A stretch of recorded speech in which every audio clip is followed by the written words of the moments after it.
দুর্দিনে পালিয়ে গেছে, সুদিন হইলে আবার দেশে আসছে। এই জমিনের মানুষদেরকে ধোঁকা দেওয়ার জন্য বারংবার এই প্রতারণাগুলো মানুষের সাথে তারা করা হয়েছে। এরপরে এসে বড় বড় আসন, বড় বড় সিংহাসন লাভ করে এই জনগণের উপরে আবার তাদের সেই খায়েশ পূরণের জন্য জনগণের উপরে তারা ছুরি ঘুরিয়েছে। কিন্তু দুর্ভাগ্যে এ জাতি বারবার জীবন দেয়, আর এরপরে যারা ক্ষমতায় আসে তারা দেশকে লুটে পুটে খাওয়ার জন্য অস্থির হয়ে যায়। আমরা এই বাংলাদেশ, একসাথে আমরা সেই বাংলাদেশকে গড়ে তুলবো, যেই বাংলাদেশে আমার স্বাধীনতা থাকবে, আমার বাংলাদেশের সার্বভৌমত্ব টিকে থাকবে, যেই বাংলাদেশে আমার পরবর্তী প্রজন্ম অর্ধাহারে অনাহারে থাকবে না, চাকরির জন্য তাকে রাস্তায় রাস্তায় দৌড়াতে হবে না, লেখাপড়া শেষ করার সাথে সাথেই যার চাকরির নিশ্চয়তা যারা দিতে পারবে, আগামীর বাংলাদেশ তাদের কাছেই নিরাপদ হবে। কোন লোপাটকারী, দুর্নীতিবাজ, সন্ত্রাস আর চাঁদাবাজকে আর আমরা বাংলায় দেখতে চাই না।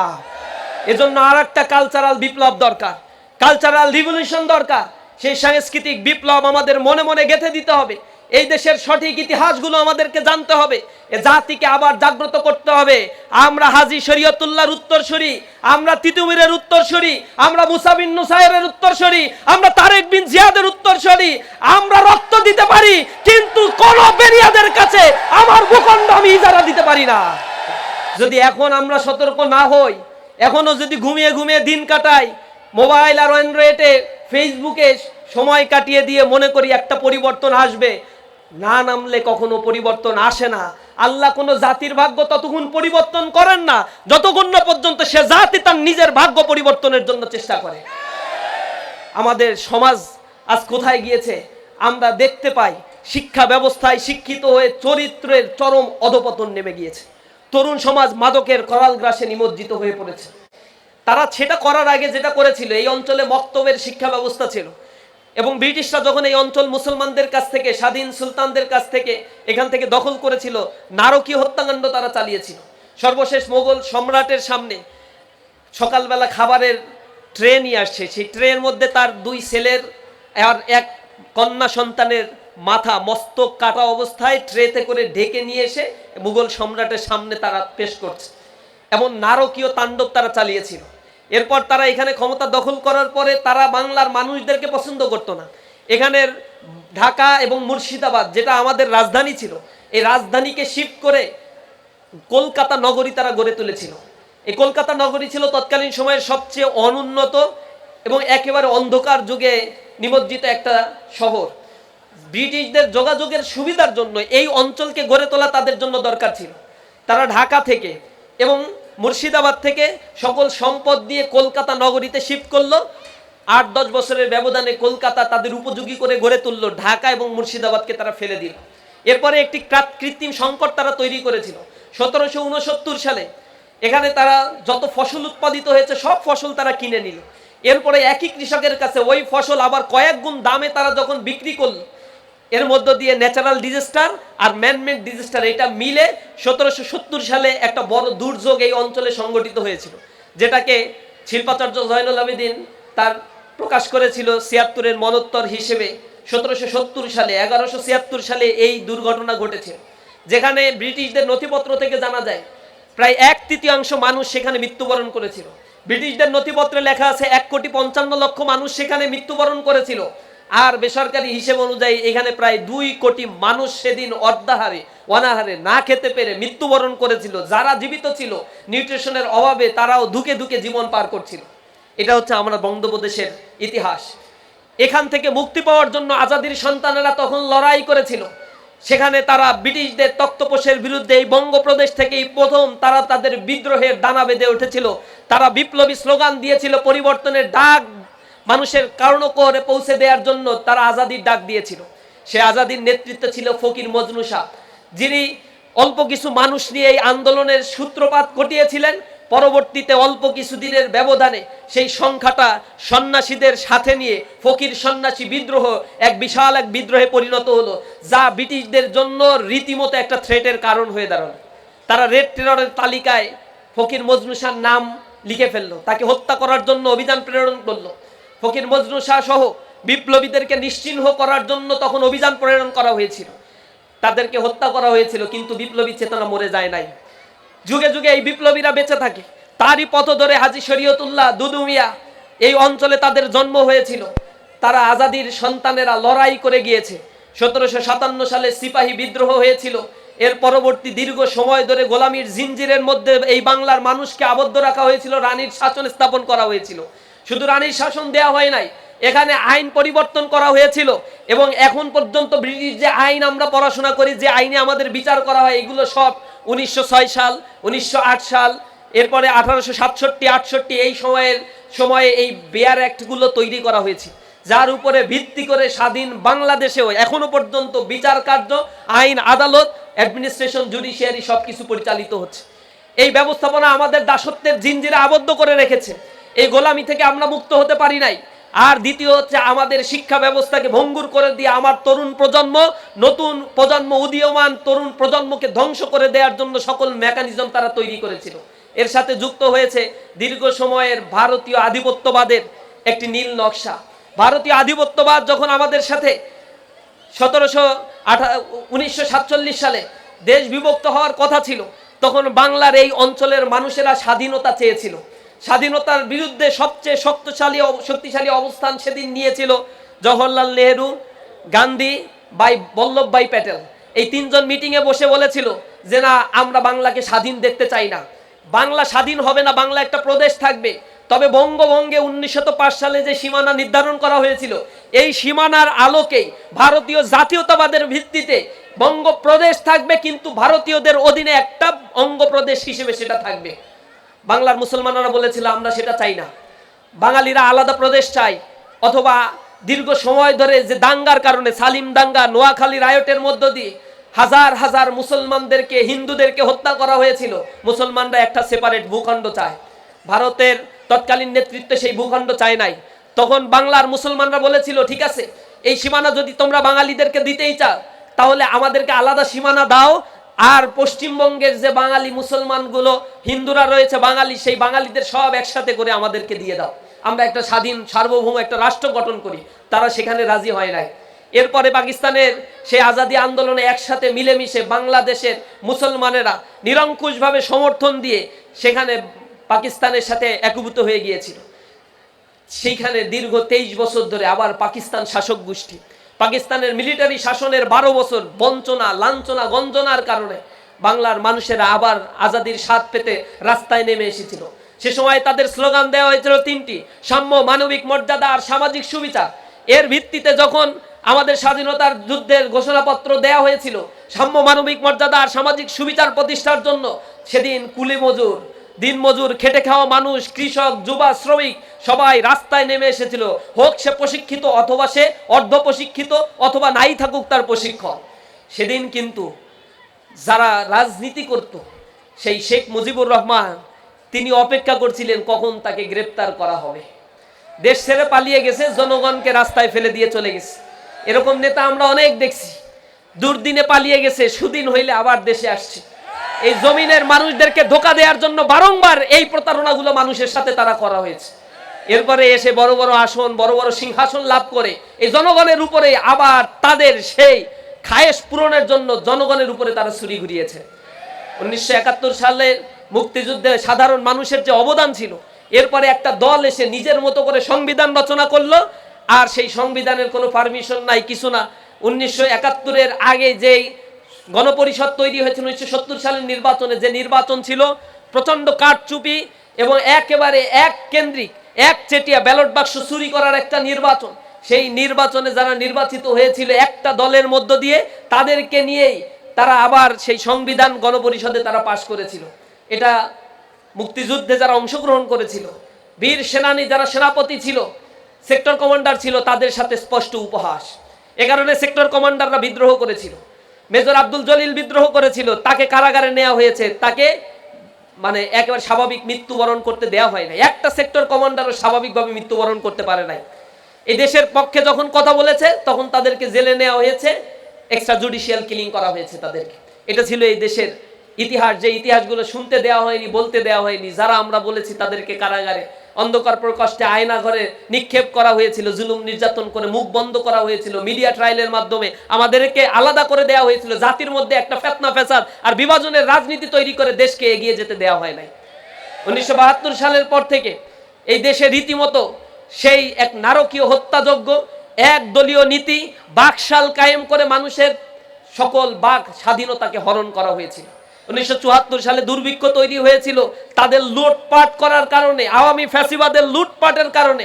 তখন মানুষ অতিষ্ঠ হয়ে গিয়েছিল, আর সেখানে এক চরম এক প্রাকৃতিক দুর্যোগের কারণে মানুষ না খেতে পেরে আবার সেই আর একটা দুর্যোগের মুখে এই বাংলার মানুষ পতিত হয়েছিল, যার অনিবার্য পরিণতিতে 1975 সালে শেখ মুজিবের উপরে আক্রমণ করা হয়। একটা মানুষও সেদিন রাস্তায় নেমে বিদ্রোহ করে নাই, একটা মানুষও সেদিন রাস্তায় নেমে এর প্রতিবাদটাও করে নাই।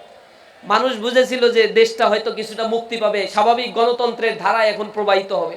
কিন্তু কিছুদিনের ব্যবধানে স্বৈর শাসক এরশাদ আবার এই দেশকে কুক্ষিগত করে রেখে এই দেশকে আবার স্বৈর শাসনের করাল গ্রাসে নিমজ্জিত করে মানুষের অধিকারগুলোকে সহরণ করেছিল।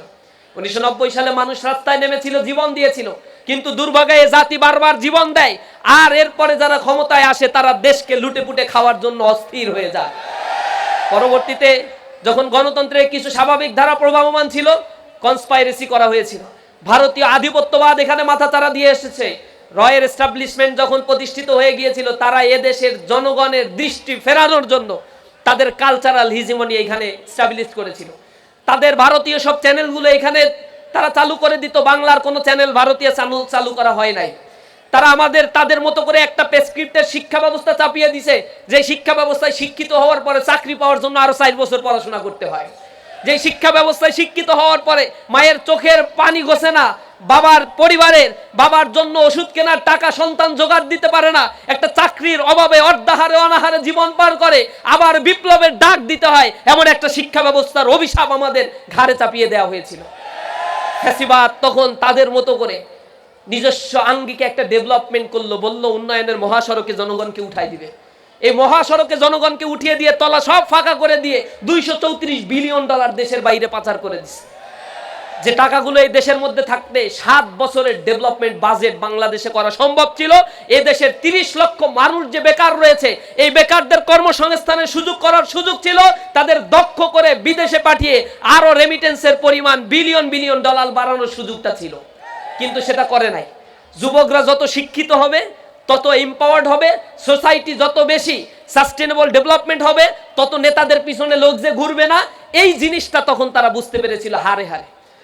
তারা ডেভেলপমেন্ট করেছে এক্সপ্রেসওয়ে, টানেল, বঙ্গবন্ধু সেতু, এই সব করে করে এরপরে জনগণকে বুঝাইছে আমরা তো অনেক কিছু করছি, বিশাল ডেভেলপমেন্ট করে ফেলছি।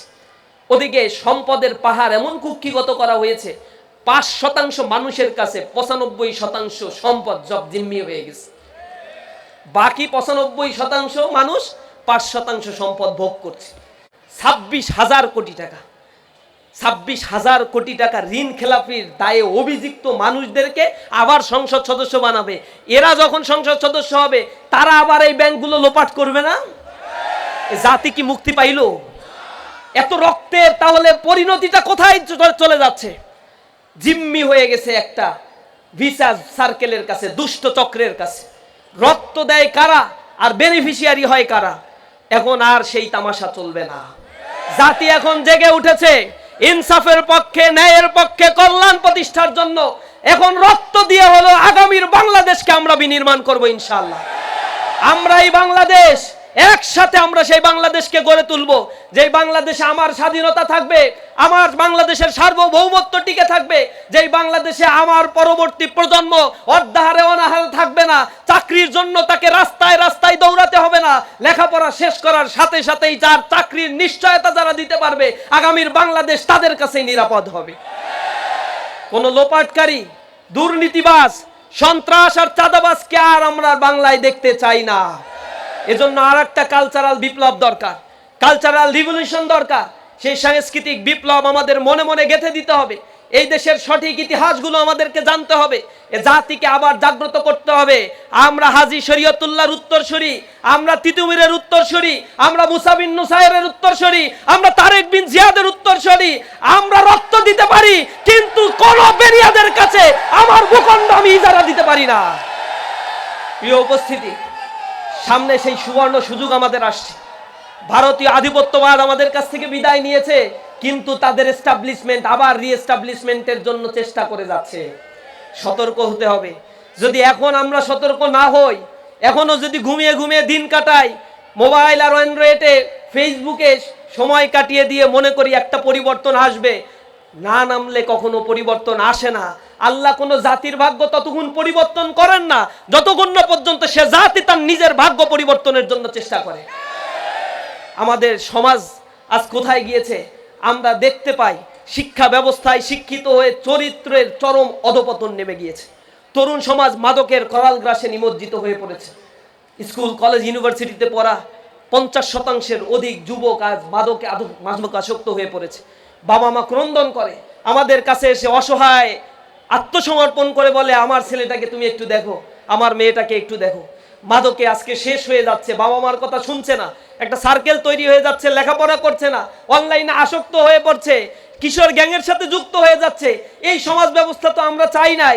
আমার সন্তানকে তোমরা হেফাজত করো। আমরা এমন একটা নিরাপদ বাংলাদেশ দেখতে চাই যে বাংলাদেশে তরুণ প্রজন্ম স্বপ্ন দেখবে আধুনিক, স্বনির্ভর, আত্মমর্যাদা সম্পূর্ণ একটি বাংলাদেশের স্বপ্ন তারা দেখবে। ছোটবেলা থেকে তাদেরকে গড়ে তোলা হবে আত্মমর্যাদাশীল করে, তাদের শিক্ষা কাঠামোর মধ্যে নৈতিকতা এবং দক্ষতার একটা মেলবন্ধন করে জাতিকে গড়ে তোলার স্বপ্ন আমরা দেখাতে চাই। আমরা বাংলাদেশের মানুষের মর্যাদা দিতে চাই। স্বাস্থ্য খাতে যে ধরনের দুর্নীতি আর লোপাট করা হচ্ছে, আমরা টিআইবির রিপোর্টে দেখেছি, সেখানে 75% মানুষ বলেছে সরকারি হাসপাতালে চিকিৎসা নিতে গেলে সরকারি হাসপাতালগুলোতে তাদেরকে ঘুষ দিতে হয়। কল্পনা করতে পারেন, সরকারের হাসপাতাল চলে আপনার ট্যাক্সের টাকায়, ওইখানে গিয়ে যে কাজটা করাবেন সেইখানেও আমার ঘুষের তদবির করতে হয়। ইনশাআল্লাহ জামাত ইসলামী ক্ষমতায় আসলে এই ঘুষখোররায় ওই দিন রাতে তওবা কইরা সব হজে যাওয়ার লাইন ধরবে। দেখবে ওমরার টিকিট 1 বছরে খুঁজে পাবেন না, আপনারা সব তওবা করতে যাবে। সাদাবাজরা ওই দিনই স্থান ত্যাগ করে বলবে যে আমরা তো আগে নামাজ পড়তাম, আমার বাবা পীর সাহেব ছিল, আমার বাবা অমুক দরবারের মুরিদ ছিল, এগুলো আমাদের কিছুই করা লাগবে না। এমনিই করবে। জনগণ যে পিটান শুরু করবে যে এখন তোমাদের দিন শেষ, এখন বাংলাদেশ হবে মর্যাদাশীল। বাংলাদেশের প্রতিটি যুবক লেখাপড়া শেষ করে যদি উদ্যোক্তা হতে চায়, জামাত ইসলামী তাকে বিনা সুদে, বিনা মুনাফা নিয়ে তাদেরকে ঋণ দেবে, তাদের প্রশিক্ষিত করবে, কর্মসংস্থান করবে, হাইটেক পার্ক ডেভেলপ করবে, মানুষের চিকিৎসা সেবা, উন্নত চিকিৎসা সেবার জন্য 64টা জেলায় হাসপাতাল তৈরি করবে, যে হাসপাতালে করাপশন ফ্রি চিকিৎসা সেবা দেওয়া হবে। বাংলাদেশের মানুষকে বিদেশে গিয়ে চিকিৎসা নিতে হবে না। যত ধরনের দুষ্ট চক্র আছে সব বিসিআর সার্কেলগুলোকে ভেঙে দিয়ে এক নতুন আত্মমর্যাদাশীল মানবিক বাংলাদেশ গড়ে তোলার স্বপ্ন আমাদেরকে দেখাচ্ছে আজ দাঁড়িপাল্লা মার্কা। ইনসাফের এই প্রতীকের জন্য আমাদেরকে এখন খাটতে হবে, আমাদের যেতে হবে মানুষের দ্বারে দ্বারে। আমরা হব ভোর বিহানে পাখির কলরব, জাগিয়ে দেব ঘুমিয়ে থাকা মানুষগুলো সব। আমরা মানুষগুলোকে জাগিয়ে তুলব। তোমরা এখন আর মানুষের কাছে বিক্রি হয়ে যেও না। যে কার্ডের ফাঁদে পড়ছো, এই কার্ড 2022 সালে আওয়ামী লীগ দিছিল। তার আগে তারা ক্ষমতায় আসার জন্য বলছিল 10 টাকা দরে চাল, 5 টাকায় কাঁচা জাল, ঘরে ঘরে চাকরি। দিছে কিছু? এই প্রলোভন দেখে ক্ষমতায় আসার পরে জনগণকে বলছে রেস্ট নাও, এখন আর ভোট দেয়া লাগবে না, রাতে অন্যরা ভোট দিয়ে দেবে, এত কষ্ট করার কি দরকার, আসি আমরা, তোমরা থাকো। এরপরে তারা 22 সালে কার্ড চালু করছিল, টিসিবির কার্ড, 1 কোটি কার্ড দেওয়া হয়েছে। 32 লক্ষ কার্ডই সেখানে অকেজে ছিল, অব্যবস্থাপনার মধ্যে ছিল। 62-68 লক্ষ কার্ড যেগুলো দেওয়া হয়েছে এগুলো চ্যানেলে গেছে সব ইউনিয়ন পরিষদের আওয়ামী লীগের নেতার হাতে। এই কার্ড দিতে গিয়ে আরো 100, 200, 500, 700, 800 টাকা করে চাঁদা জমা দিতে হইতো। আমি আবার দেখলাম গতদিন নিউজে এখন একটা ফ্যামিলি কার্ড, ডেমো একটা ফ্যামিলি কার্ড দেওয়া হচ্ছে, ওইটা দিতে গিয়েও নাকি 100 টাকা করে নিচ্ছে আবার। তা আমার তো মনে হয় যে 4 কোটি কার্ড দিতে চাইছে তারা, ওই 4 কোটি লোকের আল্লাহর কাছে তওবা করা উচিত। কারণ ওই কার্ড দেখে দেখে সামনের দিন চাঁদা দিতে হবে, তাদের কার্ডদারিদেরকে চাঁদা দিয়ে এরপরে কার্ড রিনিউ করে নিতে হবে। টাকা নেওয়া তো দূরের কথা, পরে বলবে ছেড়ে দে মা কাইন্দে বাস। এই প্রলোভনের ভিতরে না পড়ে আমরা বলছি এটা কোনো সলিউশন হতে পারে না। একটা রাষ্ট্রের জনগণের কাছে একটা স্মার্ট কার্ড থাকবে, সে নাগরিক সকল সুযোগ সুবিধা পাবে, যেটা চায়নায় রয়েছে, সিঙ্গাপুরে রয়েছে, হংকংয়ে রয়েছে, সুইডেনে রয়েছে, ডেনমার্কে রয়েছে। নাগরিক কার্ড একটাই থাকবে, সবাই সমান অধিকার প্রাপ্ত হবে এই রাষ্ট্রে। এটা সাংবিধানিক অধিকার। আমার একটা কার্ড আমার কাছে থাকবে। এই কার্ডের ব্যাপারে জামাত ইসলাম বলছে যারা 5 বছরের নিচে যে শিশুরা আছে তাদের চিকিৎসা ফ্রি হবে, 60 বছরের ঊর্ধ্বে যারা চলে যাবে তাদের চিকিৎসা সেবাও ফ্রি করে দেবে জামাত ইসলাম। ওই একটা নাগরিক কার্ড তার কাছে থাকলেই হবে, ওইটা ডিজিটালাইজেশন করা হবে। এআই হাব তৈরি করা হবে তরুণ প্রজন্মকে প্রশিক্ষণ দিয়ে, এরপরে কম টাকায় মিনিমাম চার্জে অথবা কিছু কিছু ক্ষেত্রে বৃত্তি দিয়ে বিদেশে উচ্চ শিক্ষা এবং কর্মসংস্থানের মর্যাদা সম্পন্ন কর্মসংস্থানের ব্যবস্থা করবে। এই দেশের ভিত্তি দাঁড়িয়ে আছে রেমিটেন্সের উপরে। মনে রাখবেন, এদেশে $44 বিলিয়ন রেমিটেন্স আসে। এই রেমিটেন্স 2 মাস বন্ধ হয়ে গেলে এদেশে বড় ধরনের ইনফ্লেশন, কিছু কিছু ক্ষেত্রে 3-4 মাসের ব্যবধানে স্টাগফ্লেশন তৈরি হয়ে যেতে পারে। এই রেমিটেন্স যোদ্ধাদেরকে মর্যাদা দেওয়া হয় না। আবার বিদেশে যেতে চায় যারা, তাদের কর্মসংস্থানের জন্য ট্রেনিং দেওয়া হয় না। বাইরায় অধিভুক্ত একটা দুষ্ট চক্র এখানে কাজ করে। সেখানে বিদেশে কেউ যেতে চাইলে কয়েক গুণ টাকা সেখানে পে করতে হয়। মধ্যস্বত্বভোগিতার কারণে আনস্কিল লেবার পাঠিয়ে এই লেবাররা বিদেশে গিয়ে অনেক কষ্ট করে তাদের সার্ভাইভ করতে হয়। দেশের জন্য তারা কষ্ট করে, আর তাদের কোনো মর্যাদা দেওয়া হয় না। এক দল বলছে না যে বিদেশের ওদের আবার কিসের না আছে নাকি, ভোটাধিকার দেওয়ার দরকার আছে ওদের? ওরা দেশের নাগরিক না? ওরা দেশের জন্য লড়ে, আর বলে যে ওদের ভোটাধিকার দেওয়ার দরকার আছে। সেই হাই ভোল্টেজ নেত্রী আবার বলছে ধর্মের জন্য ইসলাম নাকি খুবই ক্ষতিকর। কতটা কপাল পোড়া! আবার তার হাজবেন্ড দেখি আল্লাহ বিল্লাহ করতে থাকে, সকাল আর বিকাল জপতে থাকে। একটা ধর্ম ব্যবসায়ীর দলে পরিণত হয়েছে। জাতি ধর্ম ব্যবসায়ীদের এখন চিনে নেবে ইনশাআল্লাহ। আমরা আমাদের বাংলাদেশকে, আগামীর বাংলাদেশকে গড়ে তুলবো ইনশাআল্লাহ। যুব শ্রেণী আজ জেগে উঠেছে। ইউনিভার্সিটিগুলো আপনারা দেখছেন না? ছাত্রদের রায় কোথায় গিয়েছে? ছাত্ররা এখন পরিবর্তন চায়, বলে ইউনিভার্সিটির এই ইলেকশন কোনো প্রভাব ফেলবে না। আমরাও বলছি ফেলার দরকার নাই, 12 তারিখে দেখলেই হবে খেলা। খেলা যে কোন লেভেলে চলবে তখন সেটা বুঝতে পারবা ইনশাআল্লাহ। তোমাদের ওইগুলো নিয়ে চিন্তাও করার কোনো দরকার নাই। এই ইউনিভার্সিটির ইলেকশন যাতে না হয়, কি না করছে তারা, পিছাইতে ইউনিভার্সিটির অথরিটি শিক্ষার্থীদের মাথা খারাপ করে ফেলছে।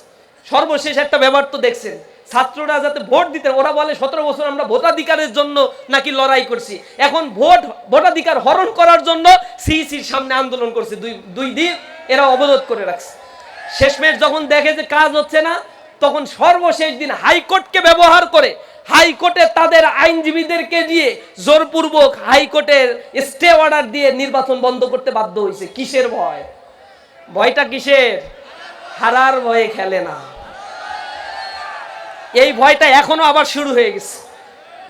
দুরু করতেছে, দেখবেন দুরু করতেছে। আমরা চাই বাংলাদেশ সবাই মিলে ঐক্যবদ্ধ একটি বাংলাদেশ আমরা গড়ে তুলি। তাদের পরিবর্তন হওয়া উচিত। জুলাইয়ের বিপ্লবের পরেও যদি তাদের বোধোদয় না হয়, তাহলে তাদের বোধোদয় আর আল্লাহ ছাড়া আর কেউ করতে পারবে না।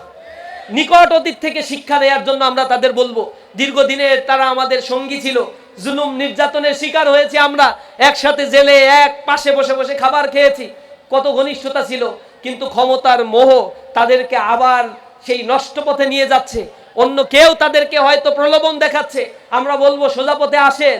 জনগণ যদি আপনাদের ম্যান্ডেট দেয়, আমরা ঐক্যবদ্ধভাবে সবাই মিলে এই বাংলাদেশকে গড়ব, কারণ আপনি আমি সবাই এই বাংলাদেশেরই নাগরিক। সুতরাং সামনের দিনের জন্য আমরা সবাই প্রস্তুতি নিব। যারা পালিয়ে গিয়েছে এরা এখনো দেশের মধ্যে, তাদের দোসররা আছে, জুডিশিয়ারিতে, অ্যাডমিনিস্ট্রেশনে, ডিফেন্স ফোর্সে আছে। এদেরকে প্রতিহত করতে রাস্তায় দাঁড়িয়ে থাকতে হবে। ফুলিতেছে তরি, দুলিতেছে তরি, ফুলিতেছে জল, ভুলিতেছে মাঝি পথ, ছিড়িয়াছে পাল, কে ধরিবে হাল, আছে কার হিম্মত।